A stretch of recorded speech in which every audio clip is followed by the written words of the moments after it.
Hello friends, welcome back to my channel. Friends, आज के इस सेशन में हम वेक्टर अलजेब्रा के 3 जो इम्पोर्टेंस थ्योरम हैं उसके बारे में जानेंगे। तो आइए हम फर्स्ट थ्योरम देखते हैं, गॉस डाइवर्जेंस थ्योरम। तो ये गॉस डाइवर्जेंस थ्योरम क्या है?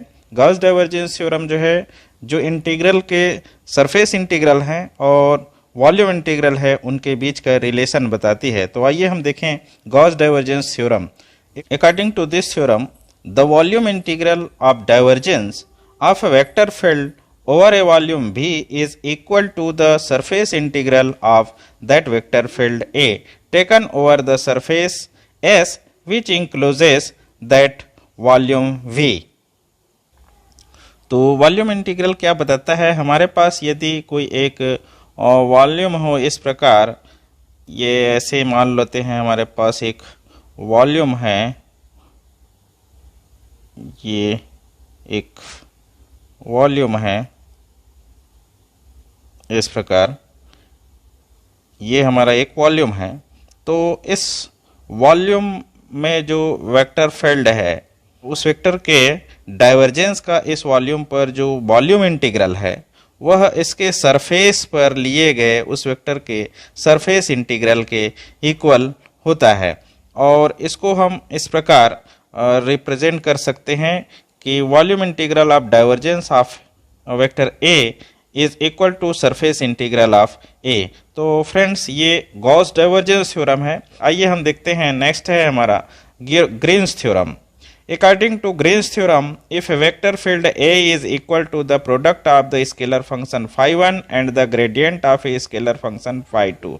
फ्रेंड्स, यदि कोई वेक्टर फील्ड है और वेक्टर फील्ड जो है एक स्केलर फंक्शन phi1 और दूसरा एक वेक्टर फंक्शन है जो कि किसी स्केलर फंक्शन का ग्रेडियंट है, तो उसका प्रोडक्ट है हमारा। अर्थात इसके यहाँ पर ये बता रहा है कि यदि हमारे पास ये एक वेक्टर है, तो ये एक वेक्टर यदि एक स्केलर फंक्शन phi1 और एक दूसरा स्केलर फंक्शन है phi2 उसके ग्रेडियंट के इक्वल है, तो यहाँ पर हम उनके बीच में एक रिलेशन यहाँ पर हम देख पा रहे हैं। ये ग्रीन्स थ्योरम को रिप्रेजेंट करते हैं। और ये रिलेशन क्या है? ये रिलेशन है volume integral of phi2 del square phi1 plus del phi2 dot del phi1 is equal to surface integral of phi2 gradient of phi1 के इक्वल होती है। और या फिर इसको हम इस प्रकार भी लिख सकते हैं, volume integration of phi1 del square phi2 minus phi2 del square phi1 is equal to surface integral of phi1 del phi2 minus phi2 del phi1।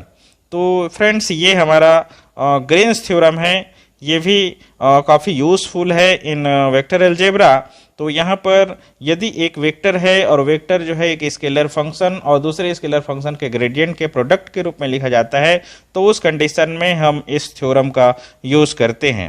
Friends, हम देखते हैं एक और इम्पॉर्टेंट थ्योरम, वो थ्योरम है स्टोक्स थ्योरम। तो आइए हम देखें स्टोक्स थ्योरम।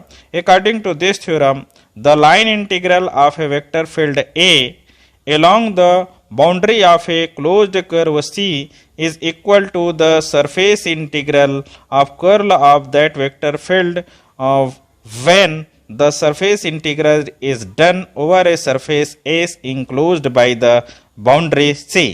अर्थात यदि मान लेते हैं हमारा ये एक कोई क्लोज्ड बाउंड्री सरफेस है और इस क्लोज्ड सरफेस का ये एक बाउंड्री है, तो इस बाउंड्री में कोई वेक्टर फील्ड है ए, उस वेक्टर फील्ड ए है इसमें, तो उस वेक्टर फील्ड ए का इस क्लोज्ड बाउंड्री के एलॉन्ग जो लाइन इंटीग्रल है वह इस सरफेस के ऊपर लिए गए इस वेक्टर के कर्ल के सरफेस इंटीग्रल के इक्वल होती है।